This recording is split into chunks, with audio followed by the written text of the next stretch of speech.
Welcome to Sunrise Sisters. I'm Shannon. And I'm Kate, and we're two runners who became friends quickly. We share advice, we laugh, and we're taking our runs off the road and into the studio. Are you going? All right, we're going. Good morning, Kate. Good morning, Shannon. You're back. I am back.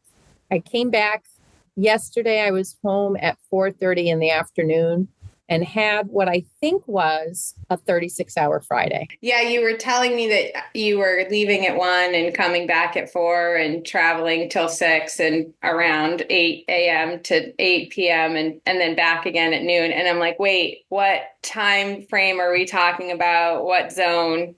I got myself all confused. So let me explain to our listeners. So I went on a work trip for 12, 13 days, depending on how you look at the time zone differences. Every minute was sad. It was very sad. Me. Kate does not like it when I'm away, nor do I like it when she's away. It adds upheaval to our days of running and our routines. But where I went to Shanghai, which is a long flight, about 13 and a half hours. Then went from Shanghai to India to Delhi, which is about 8 hours. And then went from Delhi to Dubai, and then Dubai to Boston. And the last day, so that was the India to Dubai to Boston. We had to stay up. We had a work day, and then we didn't want to go to sleep because we had a 1 a.m. pickup. Delhi is 9.5-hour time zone difference ahead. Then our flight was at 4 a.m. We had a 4-hour flight to Dubai. Dubai was a 2-hour layover. Then we had a 13.5-hour flight and arrived home the same day. So I was up for 42 hours and only got 4 hours of sleep because they woke me up on the last plane, which is a big no-no, by the way. You never wake people up on a plane. Who woke you up? The flight attendant woke me up. I don't know. They weren't as friendly on the last flight. And what happens to your watch when you do that? Does your watch see, I don't leave my town except to go to work. So what happens to your watch? Does your watch just obviously it just keeps changing time zones, huh? Yeah. So as soon as I would turn my phone off of airplane mode, it would adjust. And then that phone is connected to my watch and that adjusted. So I had to count the number of hours to be able to come up with it. It was really confusing.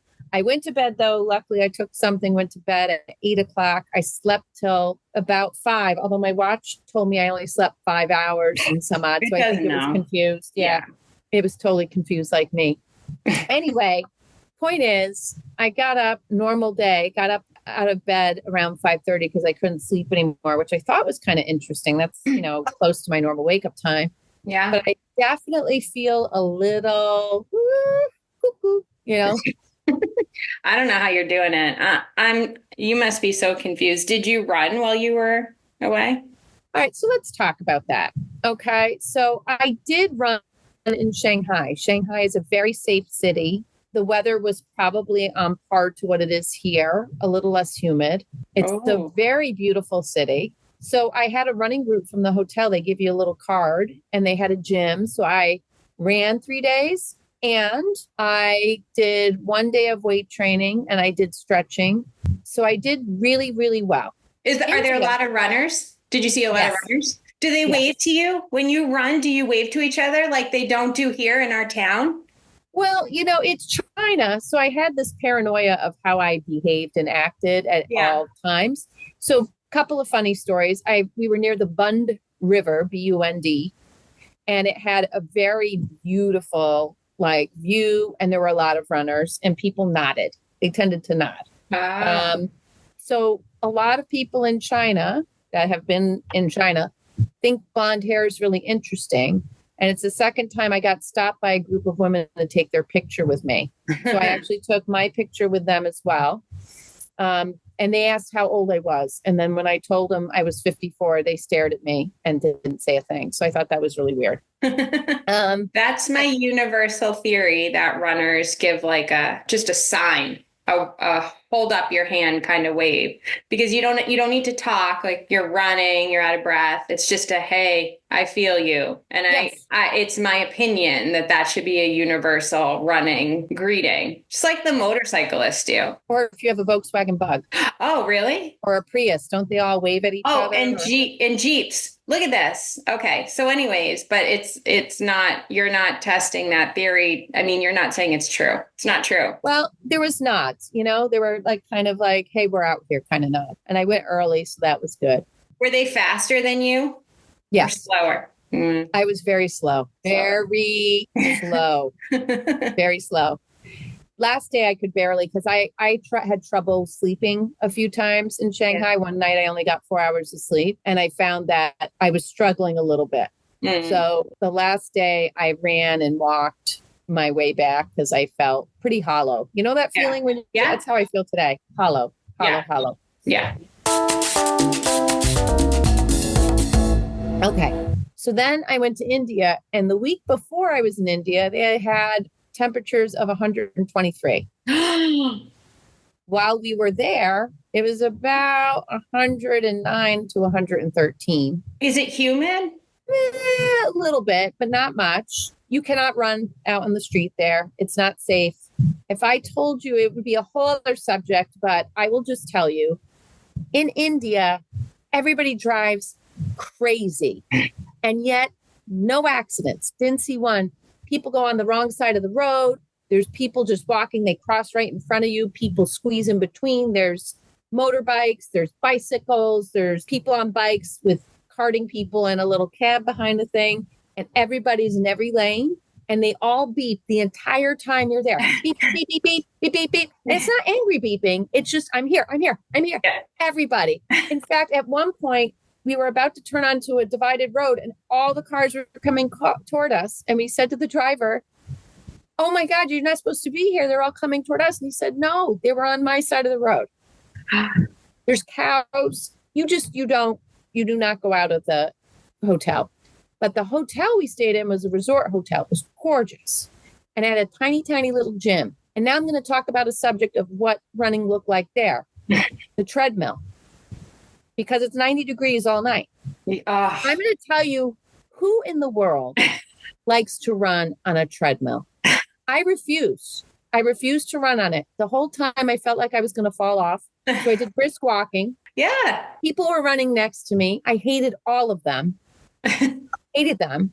There were only like 6 treadmills. People were running. I was doing this kind of marching, weird kind of militaristic marching with my head, my arms pumping. Then I would hold on to the bar because I thought I was going to fly off. No running in India for a week. And I had a stretch in the middle of like the machines because the gym was tiny. I sweat so bad on a treadmill that it's literally like flying off of me everywhere. So that makes me very that makes me very self-conscious that I'm going to be, flying my sweat droplets all over people. I mean, I'm a disaster. Well, let's get even beyond. It's sweaty. It's impossible to run on. And it's boring. I was bored out of my skull. I hated every minute of it. And I've done it before. It's been about 5 years since I've had to do that. When I tell you that I hated the people, I hated being on it. I hated that I couldn't run. I hated every minute of it. And I refused to do it unless it's something like that. And I did do it because I felt like I needed to move my body, because then let's talk about food. Oh, yeah. You have to be very careful in India what you eat. You can't eat lettuce. You can't drink the water out of the faucets. You can't eat any fruit with skin on it. You can have peeled fruit. It's not that it's bad, but your body's not used to the bacteria that's in their waters. Mm-hmm. And you can get something called Delhi belly, which would make you run screaming to the nearest toilet, because it's going to come on fast and it's going to come on hard, and you are not going to be ready for it. You don't want to be on the treadmill when that happens. Yes. And then, I'm saying I didn't like the people. They would probably not like me. I think they hated me anyway because I was walking on it and people wanted to run, and I was taking up a treadmill every day. But I will tell you that you have to be really careful what you're eating. So you tend to eat things I find with jet lag, I eat carbs, like anything in front of me, I eat. So I ate Indian food. I did eat all of the Indian food. I will eat the foods I'm offered. I ate all of the Indian food, all of the Asian food. And then they tried to serve us, the restaurants had Italian food and burgers and different things. So tried to eat other things as well. Okay. I ate so much pasta while I was there. So much pasta, anything with noodles, any rice, any You're carbs making I me could so get my hands on. hungry. I love Indian food. Me too. Yeah. And this is authentic Indian food. It was delicious. So it was good. so good. I did not have dim sum in China, which I was disappointed in because I think people tried to make us happy. So we ended up eating at the restaurant in the hotel. But I will say that I am tired and I am out of exercise. I desperately need to exercise. Well, you got out for a good walk this morning. I did. I stopped by to say hi to Kate and give her a hug. That was I've got my henna hands. You have beautiful henna on you, which is amazing. And that was like such a nice treat. And please thank Sheila for directing you down my road, which we won't reveal on this podcast because quite frankly, it's nobody's business where I live. So let's talk about that for a second. I thought of you. I ran in Shanghai. I did it freewheeling, went out on my own by myself, ran the city, which is incredibly safe. And we can go into a lot of like China's a different place than the US for so many reasons, not one of which is there's police all around and things are clean and people are out making things happen. What would you have felt if you were running in a foreign country? Would you have run? I would have run. I don't know how. I don't know. Did you have to stop and go a lot? We run and it's just long roads. When you run in the city, it's different. You have to stop, go, stop, go, stop. Did you do that a lot? That drives me crazy. I mean, I'd do it just to be out. But I mean, when I go, I went to a relative's wedding in Portsmouth, New Hampshire. And that's not anything like Shanghai, but it was different from what I usually do. Stop, go. I didn't know where I was, I just kept taking turns. Was I suited up for safety? You bet your ass I was suited up for safety. I had all my gear on me. Well, you wouldn't have been able to bring anything on the plane. Right. I'd buy it there. What would you buy? I don't know. What can you get there? What do they got? I got to think they have all the stuff that we have, but I don't know if you would be able to say. Like a sword? On my back? Would you have had one of those ones that goes in a sheath behind you? Like that would be awesome. Warrior princess? Yeah, that would be awesome. I always think about, what's her name? Rebecca in Terminator? When she does the with the whatever that type of gun is that she has. Come on, it's like the most classic scene ever. Yeah. No, do you know what I'm talking about, Victoria? It's like, no, she does it with one hand. What's her name? What's the movie? Terminator, You talk about Linda Hamilton's? Yes, she's so cool. She does the with one hand. I just want to be like her when I grow up. So you want an automatic weapon? Is that what you're talking about? I just want to do the noise with one hand. Yeah. I don't know what the is. It's funny you're describing it as. It's my sound. I mean, I know what you're talking about. It's the guns that you like. It's like, it's an automatic weapon. You gotta like pump it to get the thing. Yeah. But you're gonna go to a different country and buy an automatic rifle? No. I just want to suit up. I'll go with this. I'll start with the sword. When you were gone, I did carry all my safety items with me. What safety items did you carry? I carried my knife and I carried my pepper spray. And I looked tough too, and I don't put 2 earbuds in ever anymore. Unless it's like in the middle of the day and I'm running Main Street and there's cars everywhere. And I can still hear. I always only wear one earbud no matter what. I changed up the route a smidge.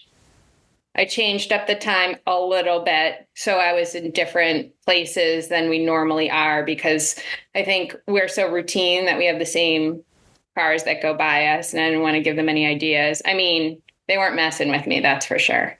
I gave them, like, just because I'm by myself doesn't mean you can, mess with me. Well, I can only imagine that, first of all, you wouldn't get through security with any weapons. We couldn't get through with tiny little scissors. They got confiscated by in Dubai. They didn't like those at all.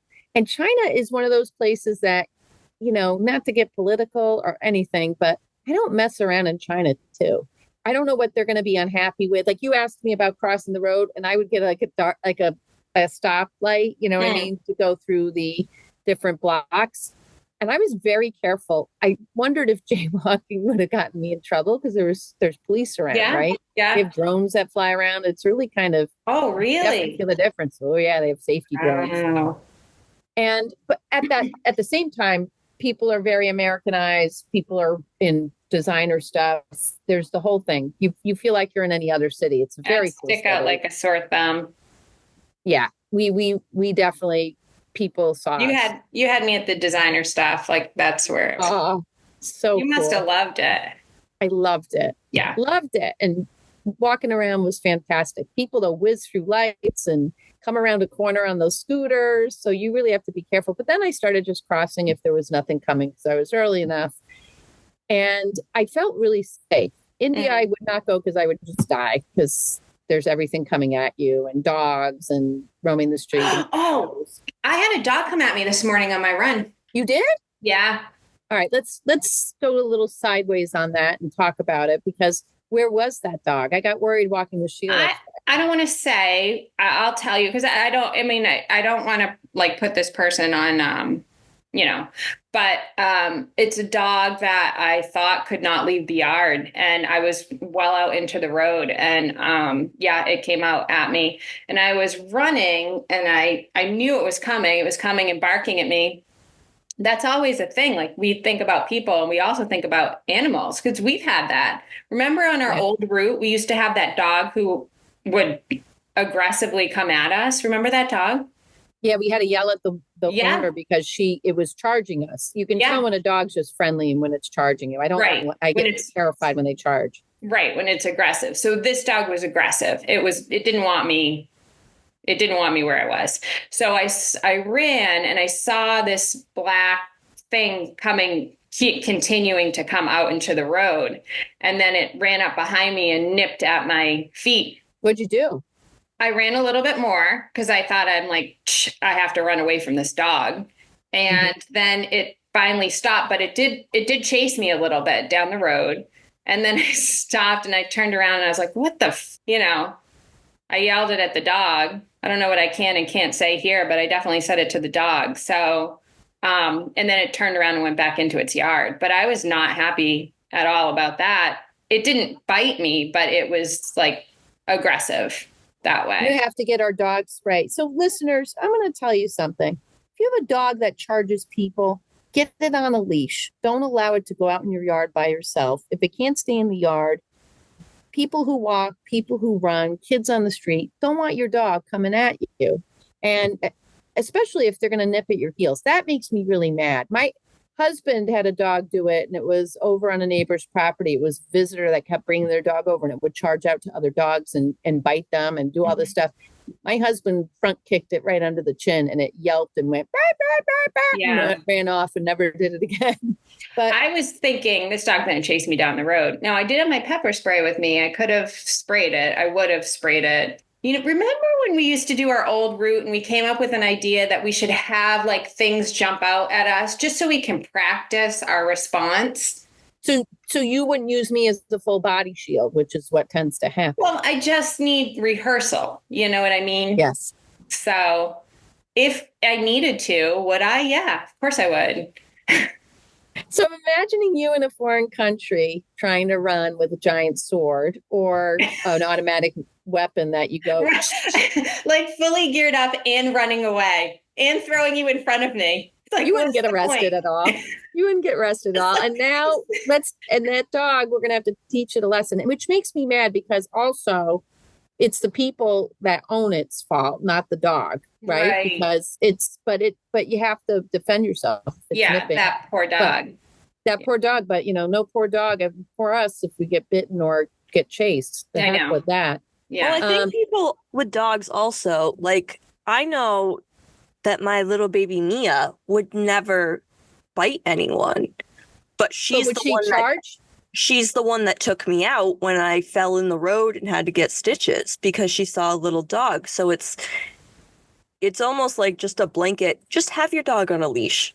Like, now I bring them both out on a leash. I know, like, Callie would absolutely lose her mind at anyone, so she's always on a leash. But Mia, I would never assume would charge after people, but she will, apparently. And it's not what their temperament is in the home; it's how they are outside with other people around. So just blanket, just put your dog on a leash.